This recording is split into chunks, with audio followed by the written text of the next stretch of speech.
two of the most powerful men in America, one a president, the other his vice president, both brought down not by enemies, but by their own hands. One took bribes, the other tried to bury the truth. But which one truly threatened the nation more? The greedy politician or the paranoid manipulator? This is not just a story about crime, it's a warning about power.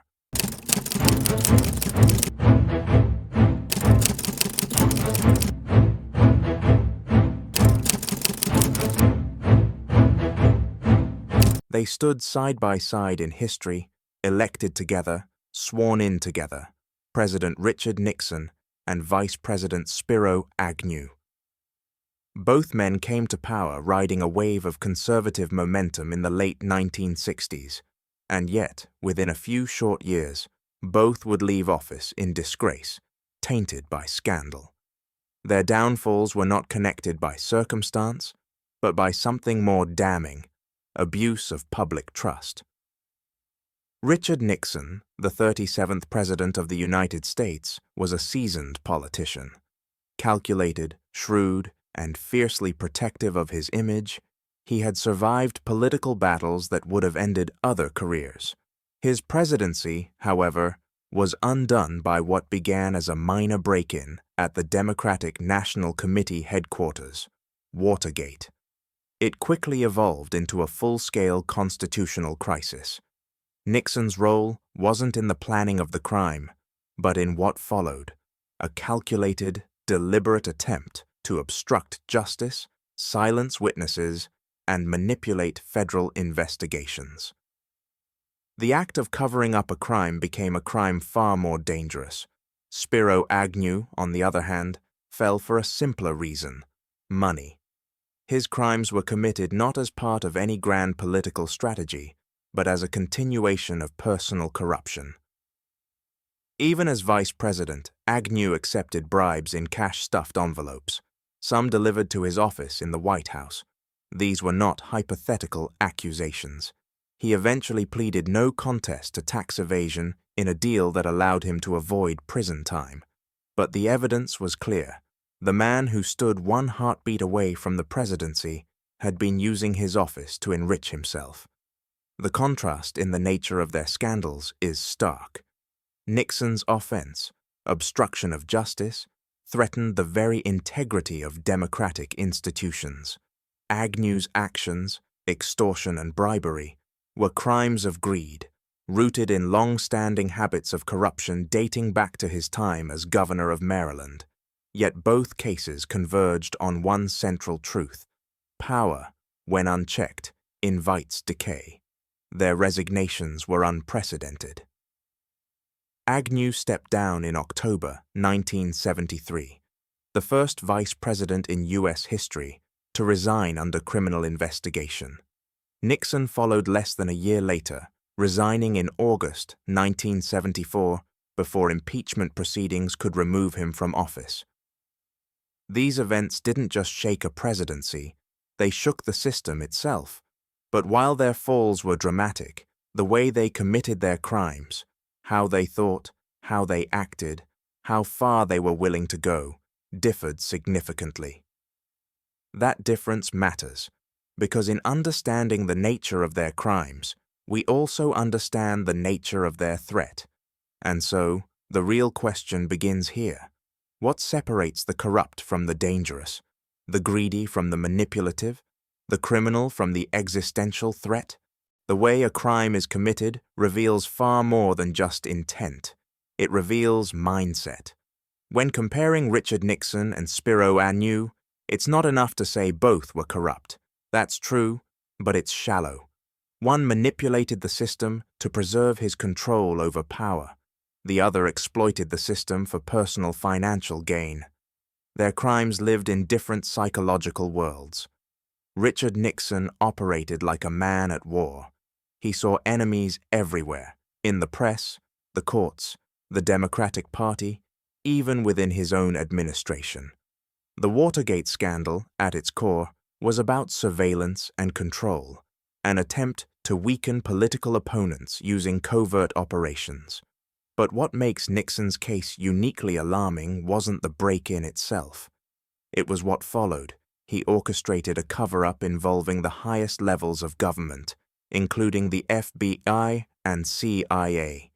He withheld evidence, paid hush money, and lied to the American people. And it wasn't impulsive. It was systematic. This wasn't just criminal conduct. It was institutional sabotage. Nixon didn't act alone, but he led the machinery of deception. His actions fit the pattern of political authoritarianism more than petty corruption. He justified it all in the name of national interest, or more truthfully, in the name of his own political survival. The psychology was defensive, calculating, paranoid. He believed the presidency gave him authority above the law, famously stating, "When the president does it, that means it is not illegal." That single sentence reveals the heart of Nixon's crime, the belief that power confers moral immunity. Spiro Agnew's descent followed a different path. There was no political chess game, no complex justification. He took bribes, directly, repeatedly, even after becoming vice president. In his earlier role as Baltimore County Executive and then Governor of Maryland, Agnew had established relationships with contractors who paid him for state business. That habit never stopped. According to testimony from his former associates, Agnew continued receiving cash payments of $10,000 or more while in the White House. He didn't fear exposure because he believed he was untouchable. Agnew's crimes reflect a sense of impunity more than strategy. He wasn't trying to defend the office or consolidate national control. He was stealing, quietly and carelessly. His mindset was not that of a commander shielding power. It was that of a man profiting from his position. The criminal profile here aligns more closely with classic white-collar crime, consistent, self-serving, and largely devoid of ideology. In criminal psychology, Nixon would fall under the category of a high-functioning manipulator. His actions were goal-oriented, deeply political, and consciously orchestrated. Agnew, by contrast, was more impulsive. He lacked Nixon's grand vision and operated with the confidence of someone who thought corruption was simply part of the game. This difference in method also reveals a difference in moral compass. Nixon convinced himself he was protecting something larger than himself, even if that was an illusion. Agnew made no such claim. He was in it for the money. No Cold War rhetoric, no fear of opposition victory, just greed in its most basic form. That's why their cases feel so different to the public, even today. Nixon's scandal raised questions about democracy itself. Agnew's made people angry, but not afraid. And yet, both men operated under the same banner, at the same time, in the same administration. Understanding their methods helps us draw the line between corruption and collapse, between moral failure and constitutional threat. To measure the danger these men posed, we have to move beyond morality. Corruption is always wrong, but not all corruption shakes the pillars of a republic. Some erodes it slowly, quietly, some drives a stake straight through its heart. That difference matters. And in the case of Nixon and Agnew, it separates institutional rot from existential crisis. Spiro Agnew was a criminal, but he was not a destabilizer. His actions, bribery, extortion, tax evasion, fit neatly into the framework of prosecutable offenses. They were illegal, unethical, and disqualifying, but they did not pose a structural threat to the United States government. His crimes existed in the dark corners of a system that eventually caught up with him. Federal prosecutors presented credible evidence, and he was removed through legal means. In that sense, the system worked. The amounts Agnew received, while significant, were quantifiable. Over $100,000 in cash payments, based on the Department of Justice's findings. Adjusted for inflation, that's more than $500,000 in today's terms. Serious, certainly, but not state-shaking. His influence on policy was limited, his access to power not absolute. When the walls closed in, he lacked the political capital or public support to resist. Richard Nixon, on the other hand, tried to use the machinery of government to suppress justice itself. He didn't just obstruct one investigation, he attacked the independence of multiple institutions: the FBI, the CIA, the Department of Justice, and the press. He ordered surveillance on journalists, used the IRS to audit political enemies, and pressured his own appointees to lie under oath. This wasn't corruption at the edges. This was the president turning the state inward against itself. That's why experts consider Watergate one of the greatest domestic threats to constitutional democracy in American history. Nixon's conduct pushed the country to the edge of a legal and political breakdown.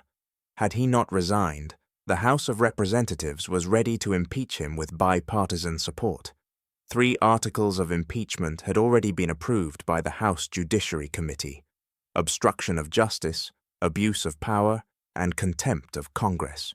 These were not symbolic accusations. They were direct charges that, if upheld, would have removed him from office and possibly resulted in criminal prosecution, if not for the presidential pardon granted by Gerald Ford.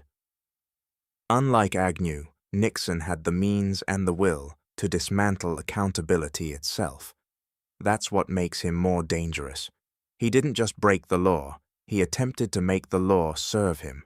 It is the difference between someone stealing from a vault and someone trying to burn down the courthouse. This is not to say Agnew was harmless. His case showed that corruption could survive unnoticed at the highest levels of government for years.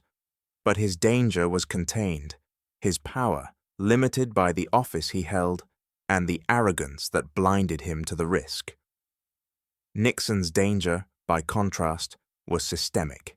He was willing to compromise the foundation of law and separation of powers to protect his presidency. In that, he crossed a line few others ever have. From a criminal typology standpoint, Agnew fits the model of the opportunistic white-collar offender. He exploited his position for personal gain, assuming he wouldn't be caught.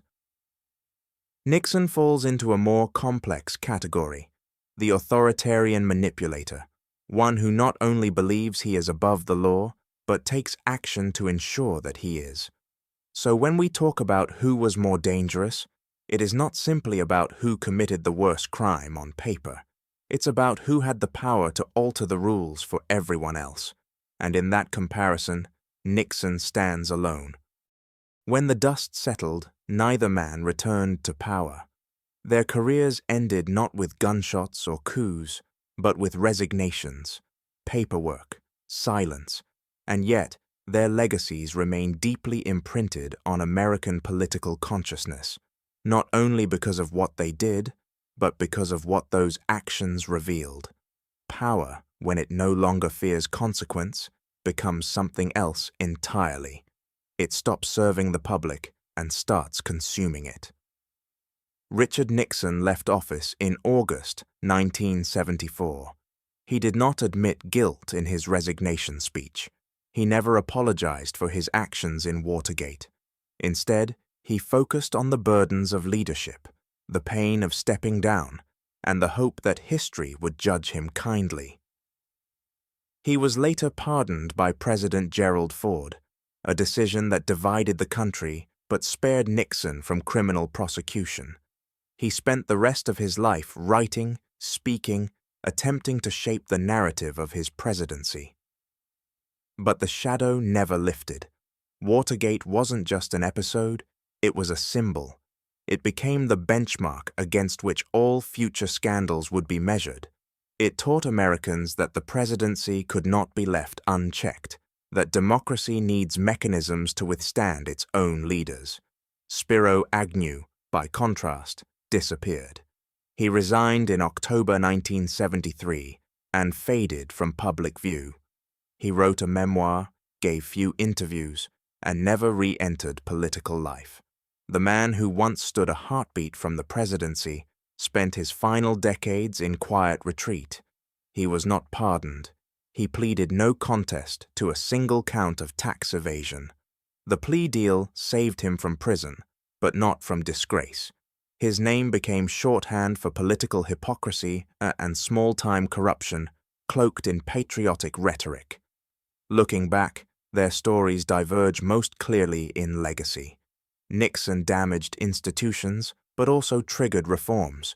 New ethics laws, stronger oversight of executive power, a more vigilant press. His scandal rewired the system. Agnew didn't. His case didn't change laws or reshape public policy. It simply confirmed what many feared, that corruption wasn't limited to the lower rungs of government. It lived at the top, too, and it wore a suit. But if Agnew showed us how ordinary greed could climb the ladder of power, Nixon showed us how ambition, unchecked, could threaten to pull the ladder down entirely. That difference, subtle but profound, is what makes one man historically embarrassing and the other historically dangerous. And yet, they shared something undeniable. They operated in a system that allowed them to rise, and almost allowed them to get away with it. What finally stopped them wasn't internal conscience. It was exposure. Whistleblowers, investigative journalists, prosecutors who refused to back down. The resilience of democratic systems isn't just in its ideals. It's in its ability to hold its own leaders accountable when they fall. That is the final thread that binds Nixon and Agnew. Not their crimes, not even their motives, but the fact that they were both stopped, not by violence, not by revolution, but by rule of law and civic pressure. That, more than anything, may be their unintended legacy. Their downfalls are reminders. Power doesn't corrupt on its own. It corrupts when no one is watching, and it collapses when someone finally does. Nixon and Agnew didn't just fall. They exposed the cracks beneath the surface of American leadership. Their stories remind us that no position, no matter how high, is immune to scrutiny. But they also leave behind a haunting question. If they hadn't been caught, how much farther would they have gone? Which do you think is worse, corruption for personal gain or using power to cover up the truth? Let us know in the comments. If you found this story compelling, hit like, subscribe, and turn on notifications so you don't miss what's coming next. Because in history, the most dangerous crimes aren't always the loudest. Sometimes, they're the ones committed in silence, behind closed doors, by the people we trusted most.